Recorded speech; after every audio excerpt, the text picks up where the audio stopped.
I call the Honourable Trevor Mallard. Mr Speaker, I think it's fair to say that it's more in sorrow than in anger that the opposition is opposing this legislation. It's fair to say that notwithstanding some temptation over the last year or so, the Labour Party has attempted right through the process, but when both in government and opposition, to work with the National Party to have as close to a bipartisan approach to this Rugby World Cup as is possible, to the extent of even as we worked our way through the bid process, including the then leader of the opposition as part of the team that was involved in the final determination of the shape of the bid, and including Dr Brash in the bid document itself as an endorsing party in it. So we have worked hard because we knew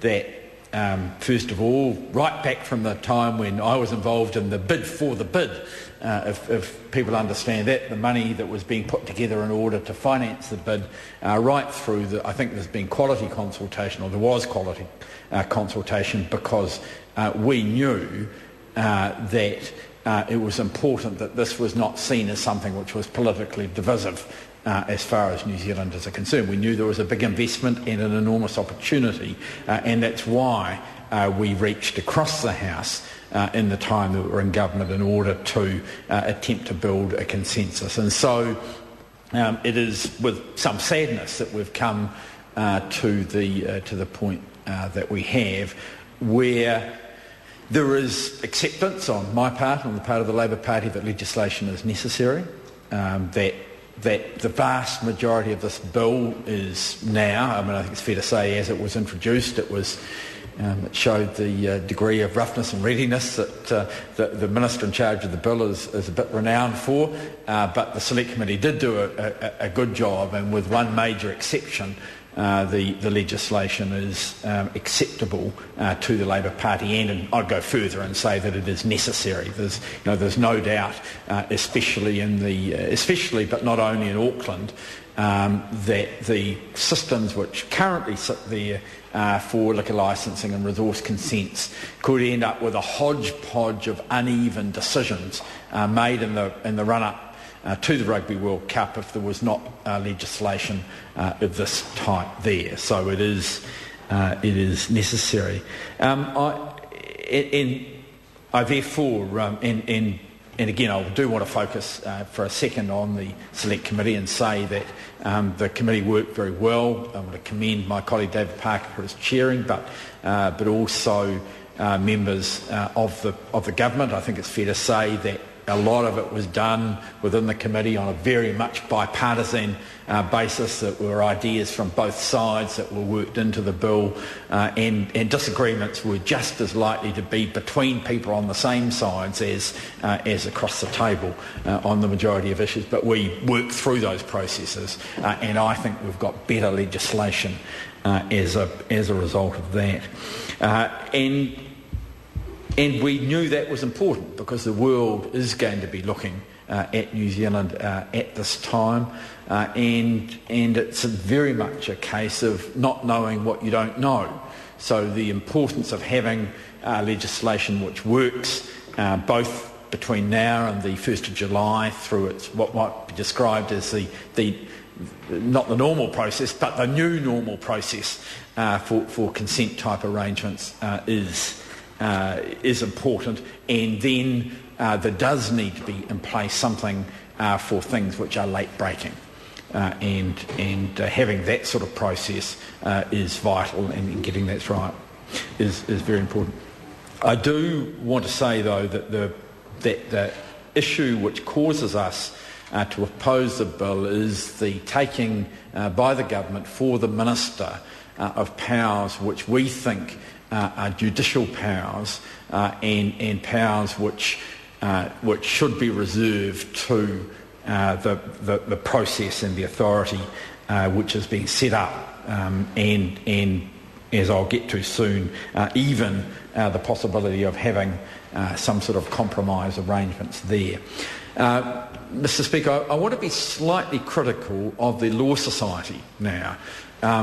the Law Society is an organisation which I think should have been across this legislation much earlier than it was, and its late comments on the legislation, absolutely appropriate and accurate, should have been made much earlier in the process. And I think that at some stage the Law Society and we have to work our way through how that happens, needs to focus earlier when inappropriate powers are being taken. Sometimes there's a lot of publicity, there's a discussion, I think as parliamentarians we came mainly to a point of view on the Canterbury legislation, which in retrospect leaves us with some questions. But in this particular case, the taking of the power by the Minister was clear on the face of the bill right from the beginning, and I think it would have been appropriate for the Law Society to have a look and to work its way through.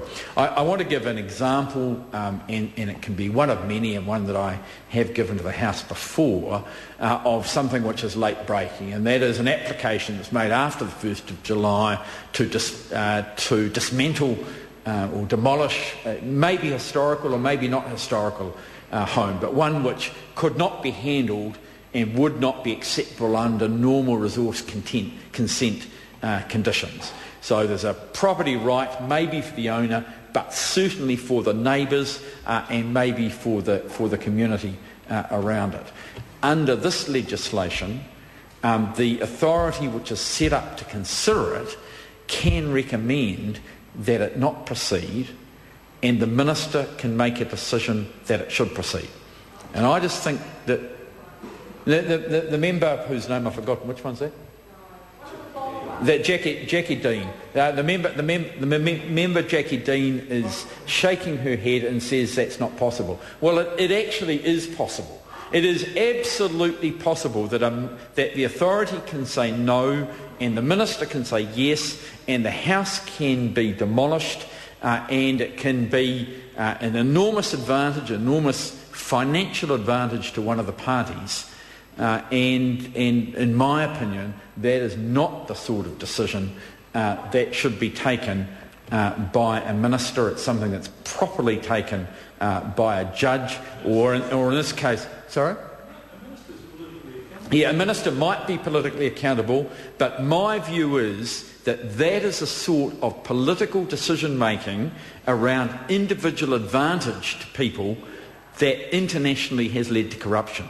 New Zealand has a very proud history of keeping ministers out of those sorts of decisions. It's something that goes back, I think, probably to 1912, and we have developed, Mr. Speaker, a system whereby we keep ministers out of that sort of decision, and I think that's the right thing to do. I want to place on the record of the House that I went to the Minister and offered him a compromise. I said that we would support this legislation, leaving in his power of veto over a decision of the authority to approve something.